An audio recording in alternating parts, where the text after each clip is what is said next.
This is how you use the list effectively. This is the grammar list, but it works exactly the same way for vocabulary and for language islands. You just have to repeat the same process over and over again, right? So the first thing you need to do is read the lists. Read the list, and it will depend on how much you already know, but you will have to memorize vocabulary. So the first time you read the whole list, and it's a long list, you'll have to go slowly and memorize the vocabulary that you don't know with associations. So probably Ofala, like fluently, fluentemente.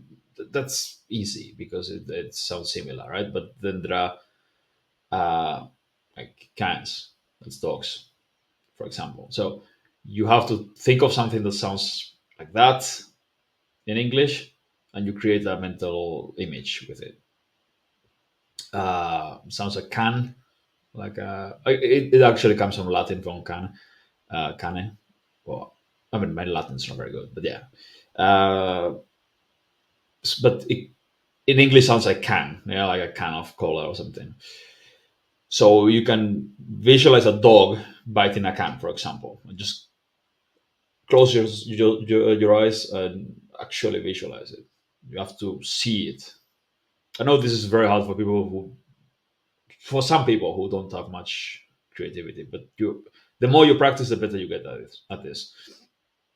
Um, yeah, so dog, create association with cans. Loja is store, so something that sounds like lawyer, maybe. Yeah, you have to be flexible, but yeah, lawyer is similar. You could change some sounds, but it doesn't have to be exactly the same. So a store where they sell lawyers, for example, which is absurd. But the more absurd it is, the easier it will be to remember.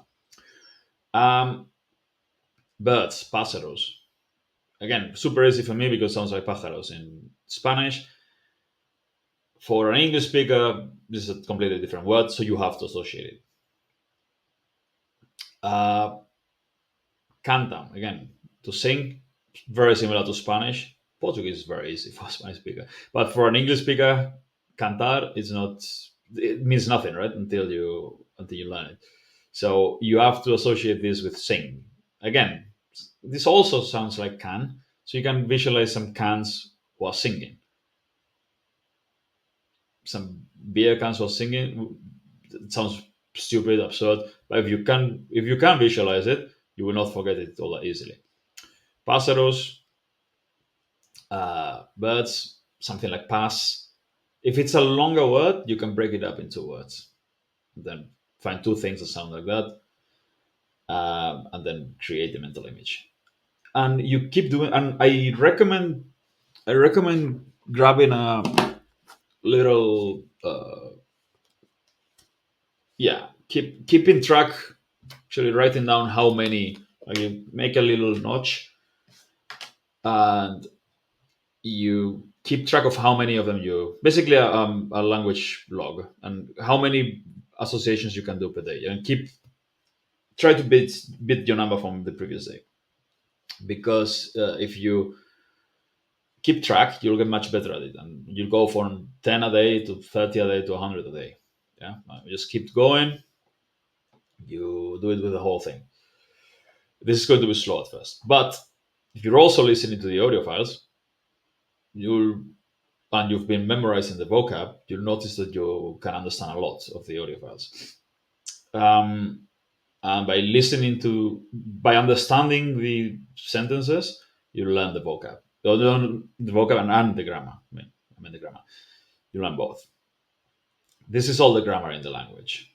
Uh, yeah, this is present. Instead of using present simple, present continuous, this and that, all those. I hate all that stuff, even if I am a linguist. But just most people don't like that. It's super technical and not really practical. So instead, there are 10 example sentences for each grammar point. So this is she can, he can, to be able to. This is something is on the table, a restaurant is, yeah, be located somewhere. There are questions, there are uh, past tense sentences, sentences in the future, etc. So everything is mine, yours, yeah, yeah, your bag, my book, blah blah blah. So you learn all of that in context, yeah, by sheer repetition. You listen to the sentences, read it over and over again. First time you have to memorize all the vocab.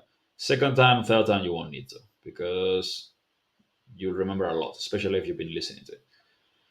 Then you create flashcards, and wait, I have to. I can't really see with my. Yeah, you have to come. Sorry, you have to come download and CSV. Yeah, because my webcam is covering the thing, so I didn't know what to click.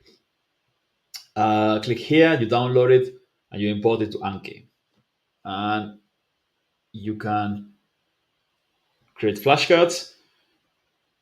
Not basic, but reversed. So you get English into Portuguese and the other way around. So you first you get the Portuguese sentences and see if you understand them or not, and you click and you get the English. This is easy. It's just comprehension. The difficult part is active recall, which is getting the English and translating into Portuguese. And but this is obviously much more difficult. But this is where the magic happens because and a lot of people don't do this because it's difficult and it's effort.